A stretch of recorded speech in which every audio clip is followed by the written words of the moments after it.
Hey, sorry for the interruption, but we wanted to let you know that this week's episode is brought to you by Spotify for Podcasters. Really cool app. Josiah and I use it for every single show that we bring to you every week. You can edit podcasts right from your phone or computer, so you can start creating as soon as you log into the platform. You can easily distribute your podcasts to Spotify and everywhere else the podcasts are heard, just like we do every single week. You can also create video podcasts on Spotify, which is really cool. And of course, you can earn money like I'm doing right now by including ads and even podcast subscriptions. And best of all, it's totally free. There's no catch. We really love it. We use it every single week. So we encourage you to go download the Spotify for Podcasters app or go to www.spotify.com/podcasters to get started. All right, let's get back to the show. Hey, everybody. On today's episode of the Print on Demand cast, we're going to talk about AI and how it's influencing print on demand. Let's get into it.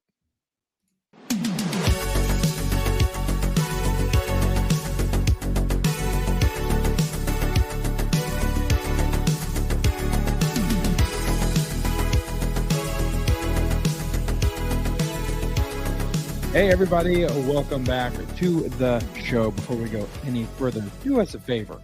And whatever you're listening to us on, like, subscribe, throw a review, whatever you got to do, just let the people know. Let the automation is something we're going to talk about. But that's not the word I want. I want algorithms.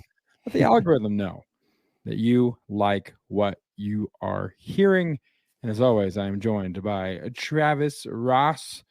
Not from Kona, Hawaii, unfortunately. I'm sure he'd love to be there at the moment. Oh, yes. But he is joining once again from Make Your Mark Design. Travis, how's it going? The week has already been crazy and everything around us. You know, Aaron Rodgers is a Jet. So that's the thing now. And the Avs lost their game last night, which is tragic as we record this on this Tuesday in April. But other than things that have no relation to the content of our show, how you doing? I'm doing all right. I'm Tuesday, I had a insurance guy come by today. I had a phone call from my CPA and but you know, we off two back-to-back things that are not great. They're super fun things. Yeah, but we were able to actually,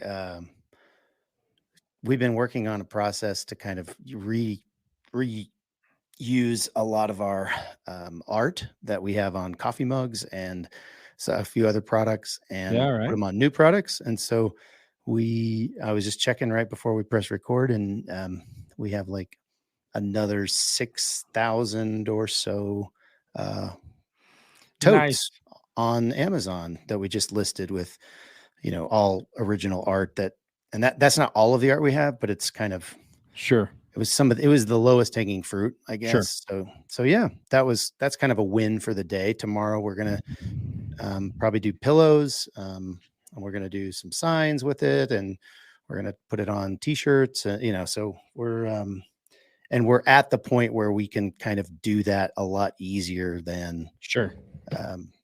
Yeah, it was a really difficult thing to get to this point, but we're going to be talking about automation and a lot of the tools that are out there, and we utilize some of them to kind of get where we're able to do this. And thanks to Uncle Mike, who was here last week. He helped us with a lot of it as well. Nice. And using some of his automation tools and combined with some of the ones that we have, and we got her done, and nice. Hopefully we'll see some sales from that during, as we increase the number of products we have during kind of the slower time of print on demand sales. That, who knows? We'll see what happens. That was my Tuesday. How was your Tuesday? Did you just freeze? Oh, you did. Oh, you're back. You froze. Okay. I don't know what the recording caught or not, but hey, it's technology and internet sucks sometimes. I think what's happening is that AI knows that we're talking about AI and is afraid that we might be saying detrimental things at some point about AI. and so it is messing with the internet connection. That is my conspiracy theory for the day, for this waffle section. But hey, what are you gonna do? All right, well, let's actually get into point of interest. I feel like the point of interest is kind of congruent with what we are talking about in the main event. In a way. So yeah, it's a form of it. So let's go ahead and go to this week's point of interest. Grab a tissue, friends. It's gonna get sappy and emotional.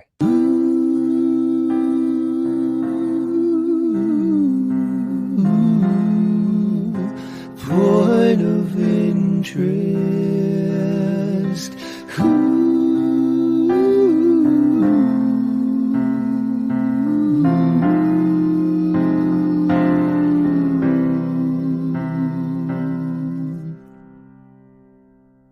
I should have clarified. The bumper is going to get sappy and emotional, not the point of interest itself.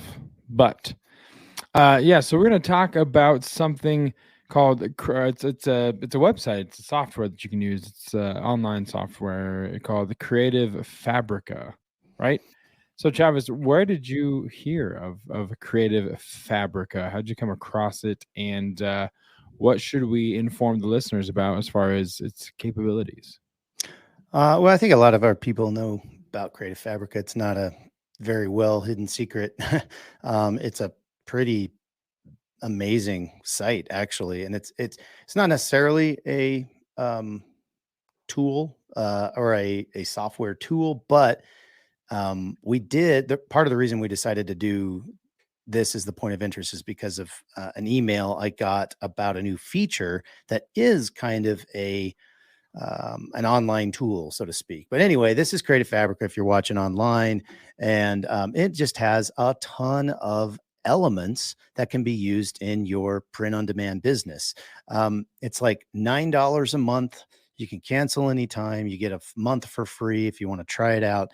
But it has millions. It has right here. It says it has 6,778,544 graphics. Has 140 fonts, 127,140 fonts. And all of these can be yours if you decide to subscribe, because you get unlimited design downloads with this thing. Now, I think you can buy, little bundles and things like that on their own, and they're cheap. But if you're watching, you can see some of these, it's got watercolor spring flowers, then there's all these fonts. There are millions. There's mega bundles of these, huge bundles with SVG kind of designs. And there's a Mother's Day bundle that's just really, really nice. Like I said, there's an urban graffiti font bundle that looks really cool with like super cool font colors. It just goes on and on and on and on for literally millions of designs and fonts and such. So for $9 a month, it's a pretty dang good, deal, So here's like a Shih Tzu dog on a skateboard. Nice. You could you've got an idea, you could put it on a coffee mug like this and sell it. That was awesome. Yeah. And, let's see, there was another one that I had that was on this same page that I thought was just gorgeous. It's a Shih Tzu watercolor. I just searched Shih Tzu and I got all of these cool things, but look at that gorgeous, picture there. So you search a anything really, and you're just going to get tons of different things, as you can see here. Everything from text-based designs. I'm not single. I have a Shih Tzu.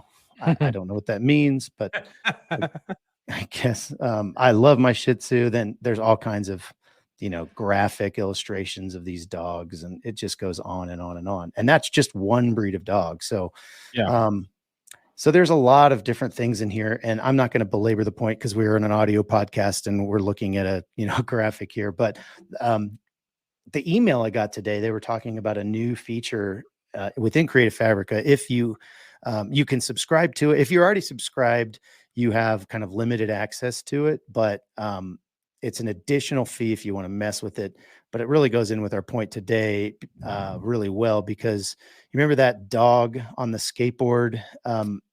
I took that dog and I uploaded it, and then I said, hey, generate something like it. So I took this dog on the skateboard right here, this super cute dog. And then I downloaded that and uploaded that picture to what's called Spark Imagine Mix. So it's Creative Fabrica Spark, and they have these different, there's Spark Art, Spark Patterns, Spark Crystalline, Spark Image Mix, and Spark Sketch. And I would be lying if I said I understood all of it, but I do understand the Spark Image Mix enough to know that it's basically taking your input and then it's AI is generating something similar to it. Although I don't think it's all that great, because as you can see, these are the dogs that it put there. It's very different. Yeah, it's a little bit different. Like, what the heck is this guy? Oh, I clicked mix again. I did not want to do that. Yeah, we don't, because this guy has like he has glasses, I think, but he has like 3 glasses, but I don't understand. Yeah, he's got something. He's got some problems happening. Then I also took that other, beautiful watercolor Shih Tzu, and then it came up with not beautiful watercolor. Yeah. I mean, they're not bad, but in order to download these, you do have to subscribe to their $9 a month thing, but you can cancel anytime. So, and you get 1,000 credits. So right now, if you, are in Creative Fabrica, you start with 50, but you never get any more. And then every time you utilize one of their features here in the Spark kind of catalog, it uses a credit until you have 0, but you can't even download them.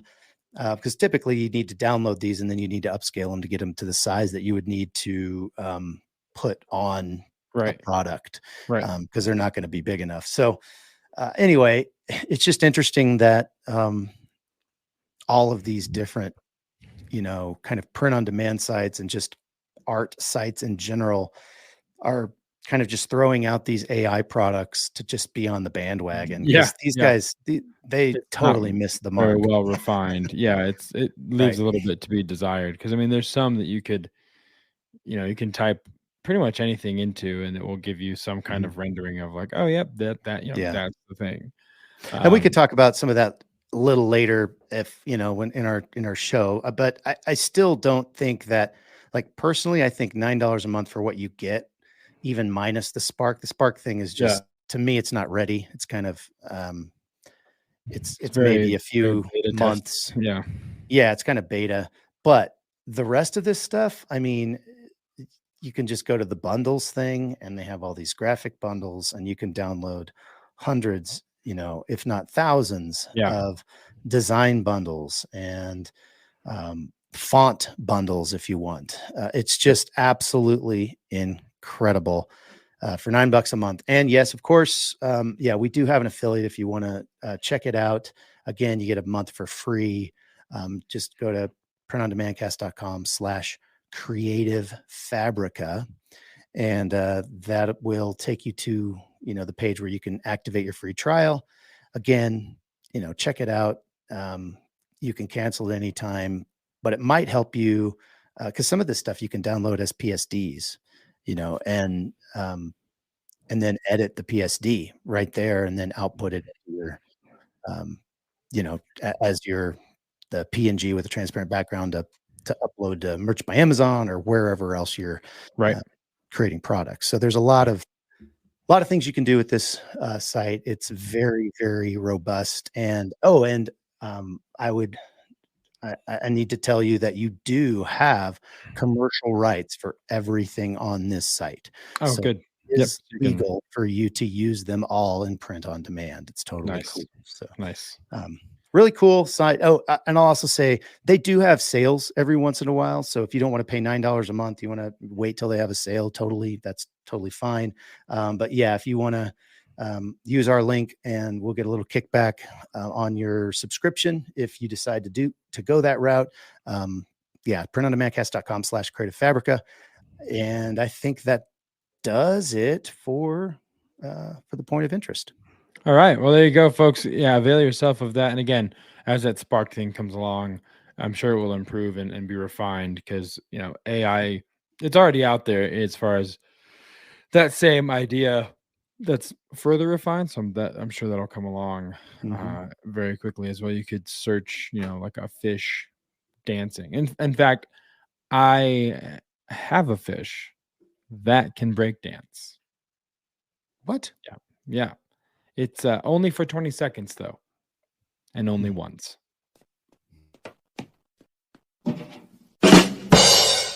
Time for the weekly dad joke. No fishes were harmed in the making of this dad joke. Just want to put that out there real quick. And so yeah, let's staying on the AI as far as the Spark feature in Creative Fabrica. Staying on that vein, we're going to go to this week's main event.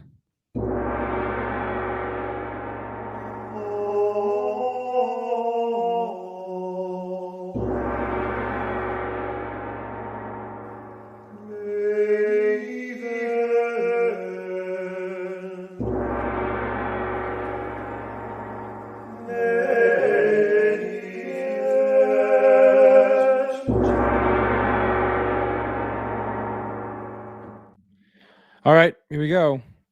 AI and automation influencing print on demand. How is it doing that? And I think the first question that you guys might be asking yourselves, the first question that we asked ourselves when we were preparing this episode, diligently, might I add, is automation versus artificial intelligence. What exactly is the difference? So, Travis, you mentioned, the process that you're using to upload all of those totes and those pillows and all the things you guys will be uploading, tomorrow, and things Uncle Mike helped you develop is actually an automation feature.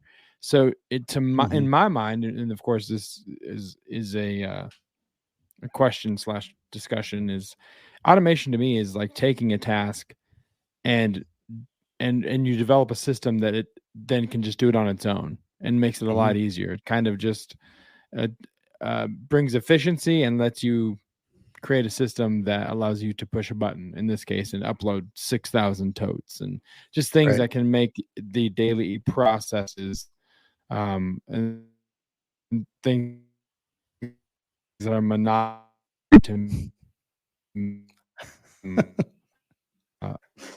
a lot easier.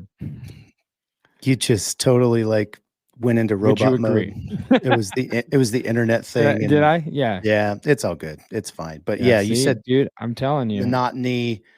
Yes, that's basically what automation does. I mean, I think we got the gist of what you were saying. Automation is going to take a task and automate it. It's going to make it easier, faster, less human touches. It's kind of like what you do in your business when you try to create a workflow for anything, and a lot of times we'll document and we'll call those SOPs. Well, a lot of times these automation tools are in the middle of our SOPs, and they're part of them. We use a tool called Bulk Mockup, and it's a Photoshop plugin, and it's they just redid version 1. I think it's on version 3 now, and it's pretty baller. And we can basically take a Photoshop image, create a smart layer inside of it, and then utilize a folder full of our designs and just go boom, and it'll just output that image on that picture for however many images we have or however many designs we want to create a mock-up image for. And it'll just output it into a folder. It'll name it whatever we tell it, as opposed to someone going in and doing that manually. That is an automation tool. It's not AI. It's not artificial intelligence. It's just automating it. The two can get a little, confusing, or you can cross the streams a little bit, but the cool stuff can really happen when you can combine AI and automation, and we'll talk about that in a little bit. Yeah, 100%. So AI image creation is something that obviously we just touched on in our point of interest, Mm-hmm. but there's so many different tools, softwares, things that Mm-hmm. you can use from Midjourney, Stable Diffusion, again, Creative Fabrica, and Canva are all getting in on it because it is something that is all the rage right now. Like everyone is Mm-hmm. talking about AI. And then like there's Adobe Firefly. So I don't know if you guys have seen Adobe Firefly before. If you're watching on the on YouTube or on Spotify, well, I add this video to stream and just you kind of watch it as we talk. But Mm-hmm. Firefly, what it's doing right now is taking a scene that was filmed in the winter or the spring and making it a winter scene. I mean, it looks Yeah, like this thing is just going to be it's absolutely ridiculous. bonkers. 3D imaging, 3D, models of an Apple Watch that you can create. So I Mm-hmm. mean, it is. I was talking to my friend about it. Like, I don't know necessarily if this is something that like is it showing what the full capability will be, and the beta that is going to launch is going to be a little bit less powerful. But either way, if it can even do 0.1% of what this Yeah. thing is doing right now in this video, sign me up. I'm all for it. Yeah, some of the stuff this thing they're proposing that it can do is like create like an image that you can then download into, one of your Adobe products, like, Illustrator, and then you'll be able to edit that AI generated image, because it'll basically download as a vector, and then you can do all of the things that you could do with an illustration that you created. Yeah. It'll come out and there'll be layers already. It's just Yeah, it's um, so absolutely this insane. particular example that I paused on, the person you uploaded a bunch of photos of their headphones, and Mhm. the prompt that they give it is my headphones in a studio, and the image that it renders is their headphones sitting on a mixing board, Yeah, which is absolutely crazy. And then they say, in a backpack, and they do the same thing. So I cannot wait to actually get this and start messing around and seeing what yeah. exactly it can do, because it seems super, super powerful for sure.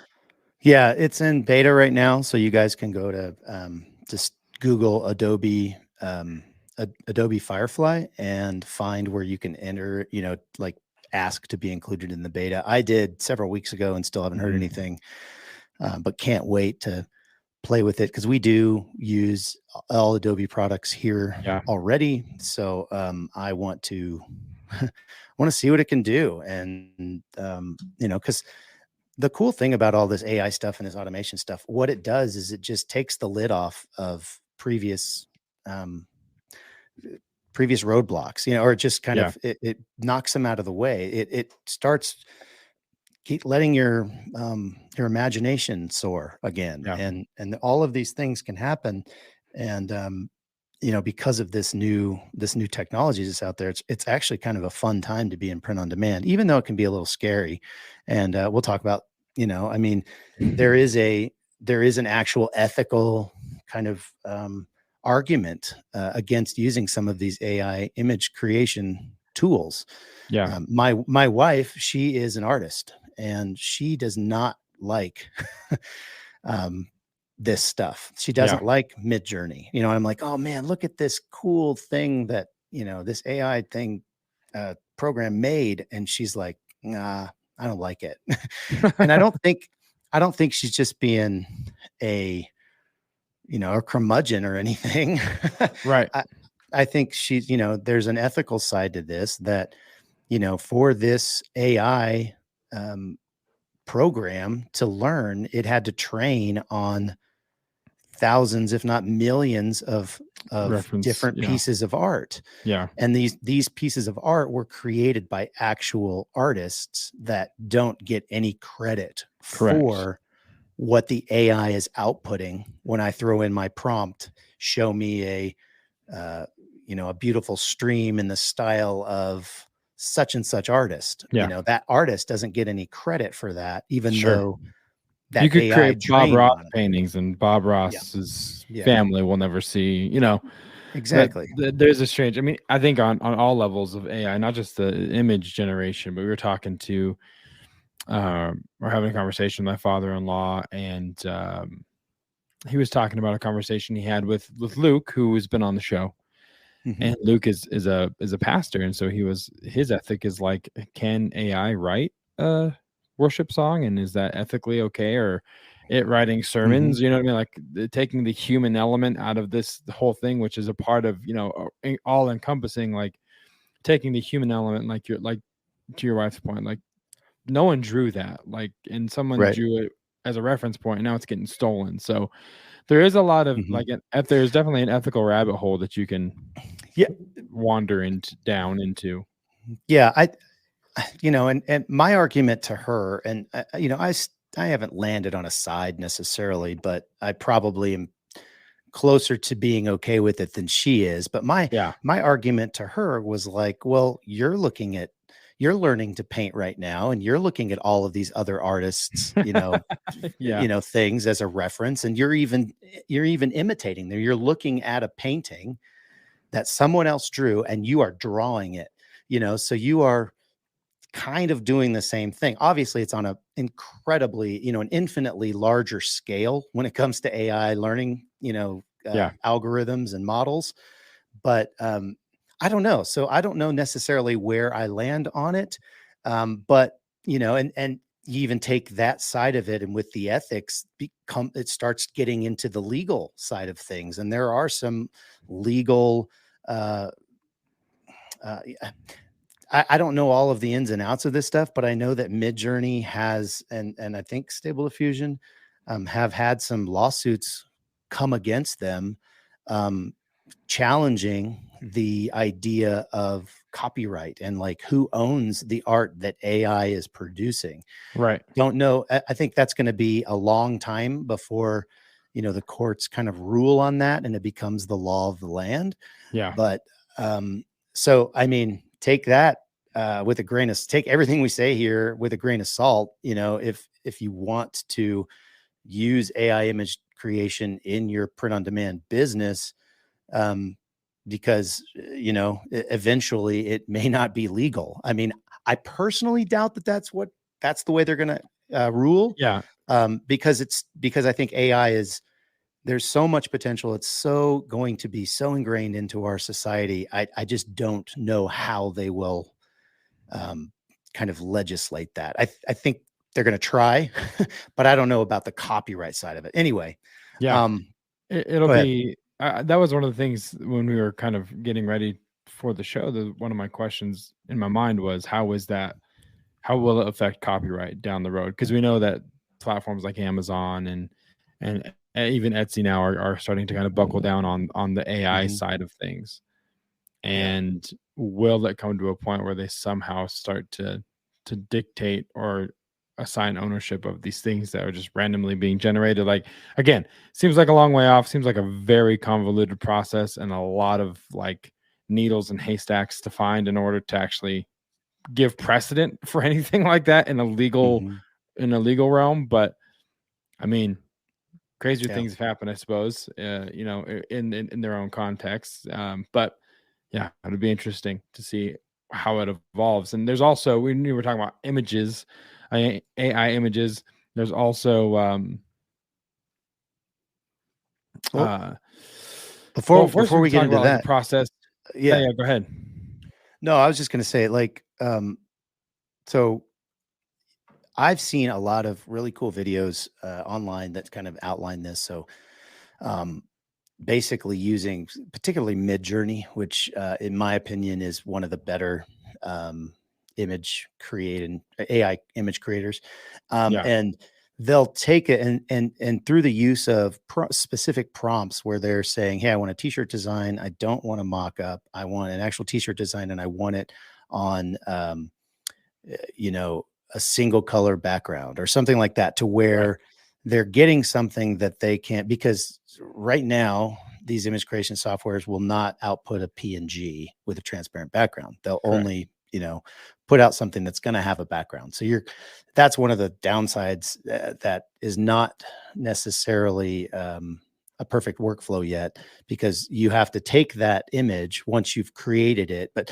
all that to say is, if you get the right kind of prompt, you can use some of that language in your prompts as you move forward. And so go watch a bunch of YouTube videos on it if you want to do this, because they're giving away the farm in these YouTube videos about, what things to say. So when you get that final image out, it's easier to edit and take out that background and, kind of do some of this stuff. They even show you how to, make it to where you can't tell.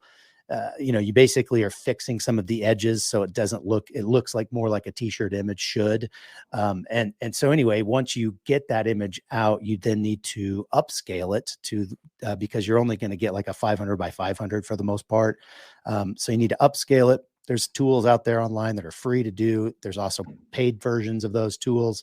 And then you need to remove the background. But once you've done that, I mean, you've got a really nice image that you can use on a lot of products. And technically, it didn't cost you anything except for what you paid Midjourney for your monthly fee, which I think they've got plans as low as $10 a month.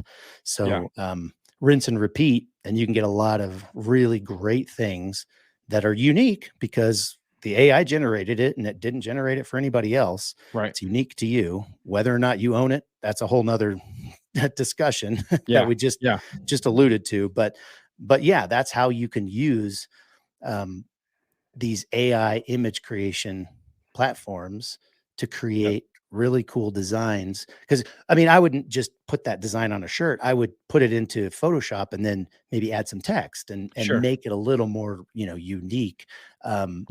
And I think that might even protect you a little bit from that copyright stuff that may come down the pike eventually. Yeah. So totally. that's an idea too. Yep. And then we have the language models, AI language models, chatbots. We've talked about ChatGPT quite a bit here on the show. And there's Google's Bard, and there's tons of other ones as well. I know numerous.ai you can use to utilize ChatGPT in a spreadsheet, which I find to be quite interesting. And then, of course, there's processes to use in POD as well. Again, we've alluded to it in previous episodes, but bullet points, descriptions, titles, keywords. I mean, ChatGPT is pretty impressive as far as the stuff that you can ask it and then tweak and get the more of a kind of the niche down answer you're looking for. I mean, it's really, really cool to experiment with, for sure. Yeah, I've used it in a lot of different ways. You can ask it for ideas too. You can say, hey, write me poems for mothers. Write me 10 poems for a mother from her daughter that are only 5 sentences long. And then you can take that and put those on like message card jewelry that like Shine On does or Gear Bubble does. And then you can, you have 10 of them right there. Boom. It's just done. And you can take that and, add that to your design or whatever. You can use Creative Fabrica, download Creative Fabrica's. They have Shine On templates for jewelry, and then just open up that template and then put it in there for, your Shine On jewelry. And I mean, there's so many different ways. That's just, you can, that whole numerous.ai program, it's basically an extension that you use in Google Sheets. And you can put a list of things in column A, and then in, all the way over in column E or something, you can write a ChatGPT prompt and say, add or create SEO titles for this list of products, or, create tags, or, any of that stuff. And then you literally drag the formula down and it just populates as it goes. Wow. That's freaking amazing. And numerous.ai, you can go check that out. It does a lot of other things, but besides just that, you can also use it in Google Docs as well for different things. But very, very cool utilization of ChatGPT. And that's the thing, you're seeing Chat GPT, they opened up this API and everybody's using it to create bots. I have a thing on my Yeah. phone. I think it's called Butler or something like that, or I don't remember what it's called. And it's Chat GPT in my pocket. And I can just say, hey, what is blah, blah, blah, and ask it a question, and it'll use Chat GPT to answer that question. So when we're talking about like using AI and automation for your business, this is exactly what we did to get those 6,000 plus products up. We used, some of the automation tools that Uncle Mike has an automation tool for creating mockups. We have this bulk mockup automation tool. We used kind of a combination of those things. And then we used Excel with a list of our old titles for our coffee mugs, and we just eliminated 11-ounce coffee mug and replaced it with 12-ounce canvas tote. Right. And so every place it said that, we just replaced it and did a find and replace for 6,000 things. And we, took some other things out and manipulated some of it. And then we ran that thing through Chat GPT's, on a sheet and said, give me SEO keywords separated by comma, no more than 250 characters, go. And then just drug the thing down. And it took, a little while to do, and probably cost me $2 or $3 in API credits or whatever, however Chat GPT and OpenAI do that. But it just populated all of these, the cell with all of these potential SEO options, for me. And then we squeezed the words together to where there's no spaces between the commas, so we didn't lose any characters that way. And then so that was how we got a lot of our keywords. So in one fell swoop, I've got my titles, which I can just use Excel to append and say, if it's something about a nurse or whatever, now I can say it's a tote. Now next time I can replace the tote with a pillow. I mean, there's all these different things we can do through automation combined with AI in this particular sense, the Chat GPT thing. It's very, very cool. Yeah. And that's why, and it's a cool way if you take some time to learn, numerous.ai. I know for me, I'm like, man, I wish I could. Is there a way that I could get this to do that? And how do I do that with the, how do I format this or data validation or whatever? It could be a good way to kind of just say, hey, ChatGPT, I want what's in column A to be some of column B, and then spit it out to column E or whatever. So it's really cool. Some examples of automation. You released a video on Vexels and Canva, Vexels quote generator and the Canva bulk create, which I know if people go to our Instagram page, they can see the byproducts of those systems as well. Yeah. Some of the things on our Instagram were done with this system, but I put out this video because Vexels just came out with a new quote generator. And so I utilize that in the video, show kind of what that can do. It's really cool. It could download to a text document. And then you can take that text document with like 5, 10 quotes or whatever that you generated from their quote generator, take it over to Canva. You can create, basically create your template for your t-shirt or your whatever. And then you can use bulk create to basically insert every single one of those quotes into that canvas in the same way, and it just outputs. So if you make one cool design and you have a cool font and it's all about soccer, and you put a big soccer ball in the middle, and then you frame it with these quotes, you can all of a sudden have 10 soccer designs ready to go in like 100 if you want, and using Vexels quote generator, which is AI based, and then Canva's bulk create, which is just an automation tool. There's no AI in that particular part of Canva. And so you're combining the AI and the automation, and all of a sudden you have 100, transparent background soccer t-shirts that are ready to upload to, whatever site you want to. And it's just very, very, very cool. Anyway, you can check that video out if you go to our YouTube, printondemandcast.com/YouTube. And it's one of the most recent videos that we released. Also send it out to the Facebook group and the newsletter. So yes. Yeah. Crazy stuff. Yeah. It's nuts. I mean, we've talked, I mean, this is just a few ways that you can use this tech in your business, you know.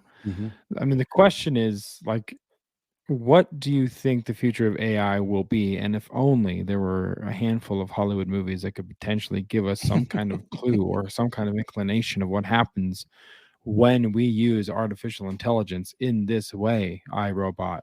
But yeah, I mean, we've kind of talked about a little bit how it might affect the POD industry, but I think you'll start seeing a lot. I mean, it kind of makes the barrier to entry a little easier, all from a design standpoint. You know what I mean? You don't necessarily have to go find a VA that is good in Photoshop. You don't even have to go to Upwork. You can pay, $10 a month for, Midjourney and just spit out some design, or you know what I mean? So I feel like there's gonna be a lot more people who are going to want to take a crack at print on demand and printing shirts. It might be kind of a Wild West thing, like most new things are, until there's some form of regulation, either be it federal or from the platforms themselves trying to kind of crack down on it if they feel like it's being abused or is becoming an issue.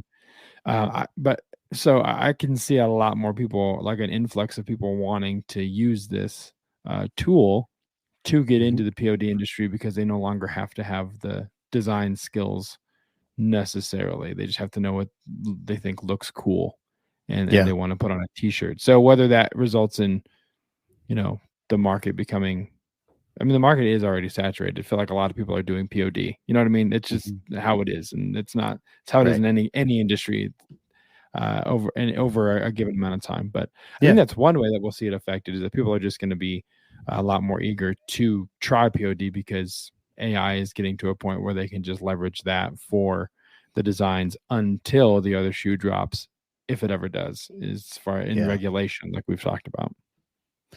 Yeah, I think, we're already seeing a lot of people get into print on demand. I mean, it's the new, latest, greatest thing. And, with all these home crafting tools, the Cricuts of the world, and, it's just making that barrier to entry lower and lower and lower. So yeah, I think we're going to see that regardless of the AI. I think AI brings a whole nother kind of, I don't know, just a whole nother dimension to it. I was talking in one of my Facebook groups, chats, I was talking, and one of our guys who listens to the show, Chris, was telling me he thought maybe he was hoping that AI would be able to change a design from a light version to a dark version.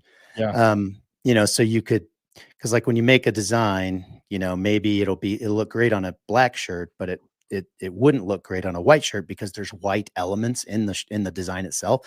And so turning those into a different color, basically kind of creating, input something and say, make this work on a dark shirt. Bam. That would be a great use of AI. To that end too, I wonder who will be the first big company in terms of, a Brother or an Epson to try and integrate that into a machine, or like the RIP software, like a garment creator, to where you can modify images that you upload and create variations of it and change the colors and that kind of stuff, to where when you're going to print it, you can manipulate those things or even generate images from the RIP software itself to be printed, which would be an interesting addition to that kind of software. So that would be really cool. I think there'll also be, like, I know right now we're talking, you can say, use ChatGPT for SEO, titles, tags, etc. But I could also foresee some companies actually creating specifically for that reason SEO trained chatbots that are going to give you super optimized keywords instead of, Yeah, you might have to filter 100%. through a couple in Chat GPT or kind of see what actually is going to work. But I think there'll actually be some more refining that comes to that particular application of AI as well. Yeah, I can't imagine like SEM Rush and um, you know all these big companies that are doing. They already have Yeah. thousands, if not tens of thousands, if not hundreds of thousands of subscribers, giving them hundreds of dollars every single month just to get access to their algorithms that kind of assume what Google is seeing when they look Yeah. at your site and give you suggestions and all of this stuff. I mean, when AI gets in there, and now that's, I guarantee they're already working on that. That's Yeah. going to be a super, super huge value add to some of those services. Um, and then maybe they'll have some for the commoners like us as well that are more more just but yes, using actual SEO practices and procedures and like how to create good SEO and training that particular chat bot on that data to where they understand it in such a way that they actually can give you stuff that is going to work in your SEO. It's Yeah. kind of a crapshoot right now, but that's a really cool idea. Yeah. Yeah, another one. I didn't show earlier on the Creative Fabrica. The very first thing I did on that Spark idea thing, I uploaded a image that had text, and what it spit back as like, hey, this is an idea based on your thing, was just, Yeah. it was gobbledygook. It was total gibberish. And that's the one thing right now. If you ask anybody about AI image generation, there's two things that it can't do. It really sucks at hands. It gives people like Yeah. 6 fingers and 20, 3 thumbs and whatever. And then it can't do text. So I can see huge improvements Yeah. in the ability to do text. And you saw it even in that Firefly thing. It was doing text. It was Oh giving yeah. you really cool. I don't know, man. I like that Firefly thing. That seems like Gen Yeah, 2. well, it shows that you can create like vector images and enter in a handwritten font and say, "Give me examples," and it can create fonts for you. And then you can add. I Wow. mean, honestly, and from like the video editing aspect again, where it's a spring. Other examples where there's a girl on the beach and it says, "Switch this to a cold winter morning," and it switches the background, and it says, "Switch it to Yeah. the golden hour," and it switches the lighting and the sun, and like. Sky's the limit with that thing. I think Adobe is about to really cause some folks to up their game as soon as they drop that in beta and in its full form. Yeah. So, um, And I was just to say, and you think about like some of the first versions of Photoshop compared to where yeah, it is today. yep, What in 10 years, what is Firefly going to be able to do compared yeah. to where, I mean, what they're going to Firefly drop? could, for design editing and stuff, it could just completely replace Photoshop. If it's going to be Yeah, this thing where you have layers and you can add this and type that potentially. and change it, and you know what I mean? Like it's completely Yeah, as far as like the photo alteration aspect of what Photoshop is used for typically. I think Firefly might alleviate some of that learning curve where people just be like, take this person out and add this. I want to change that. And let's, I think it's gonna be crazy. That yeah, and deep fake might change the world for the worst. I don't know. We'll see what happens.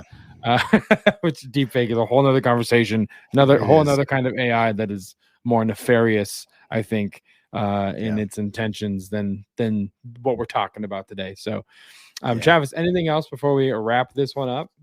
Yeah, I love this conversation. I love this topic. It's so fascinating to me. I'm in a couple of groups of on Facebook, like messenger groups of people that are kind of into this stuff, and we talk all kinds of. There's a great newsletter called Ben's Bites, and you can just Google that. Ben's Bites has I think it's almost a daily newsletter, and it has so many cool like new things that are happening in the world of AI and new programs that are being launched. That's how I found out about that spreadsheet app. I also found out there's a lot of other things that I found out just by reading that or being on that mailing list. But we just wanted to kind of give you a few ways that, specifically that I'm using in my business right now, using some of this AI technology and these automation tools, and like, get your brain going, there's so much potential here. And so these are just a few ways, and there's so many more ways that this tech can help you scale, can help you new, better ways of doing things and getting more product out there. And, there's so much to this. So that's really kind of the impetus for this episode. And we hope that it just got the gears going and some of the ideas churning for you to grow in your business. And if you have other ideas about how you can use some of these, we talked about Vexels, we talked about Canva, we talked about Creative Fabrica. My gosh, Midjourney, the list goes on. There's so many different ways these things can work together. So if you have a specific workflow, we would so love for you to share that with us and say, hey, I did this and I used this and then I did this. Please come, send us an email, printondemandcast.com/Facebook, post in the Facebook group, DM us on Instagram, printondemandcast.com/Instagram.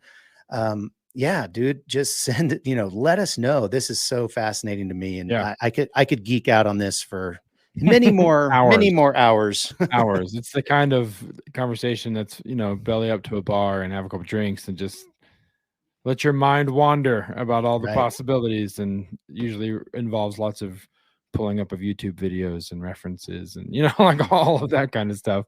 But like Travis said, printondemandcast.com/Facebook is where you can go join the group and let us know your experience, what you're doing, what you're experimenting with, what you're trying. We want to know if you've created some dope images, let us know, show us. If you create a Print on Demand Cast logo with the 80s vibe, let us know. That would be cool. It'd be great to see all of that. And we're also on Instagram, printondemandcast.com/Instagram, and then /YouTube is where you can also go to find us on the social media platforms. Like I said in the beginning, if you would be so kind as to leave us a review on whatever, I say whatever platform, but really it's only Apple Podcasts that you can leave us a review and give us a rating and let us know what you're thinking of the show. You can give a star rating on Spotify as well, and that too is greatly appreciated, although I think the majority of people are on Apple Podcasts. Talking about AI, Travis, at what point will AI be to a place where we just type in a topic and it just can recreate our voices and then just records it for us?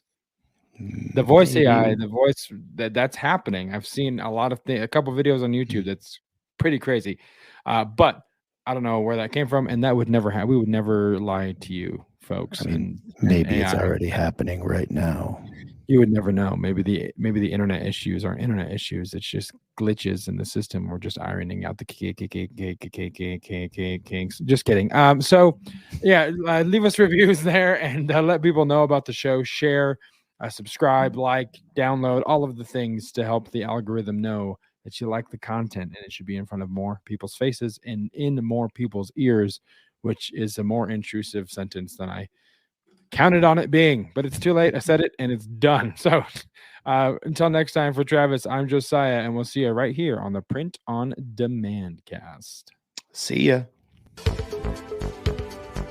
Hey, babe. Thanks for listening to this week's episode of the Print on Demand Cast. We hope you enjoyed the Totally Tubular Show. If you got a question or a suggestion for the show, send Travis and Josiah an email at info@printondemandcast.com. Want to be wicked nice? Take a minute to rate and review the show on iTunes or wherever you get your podcasts. And don't forget to subscribe now so you don't miss next week's episode. See you next time, for sure.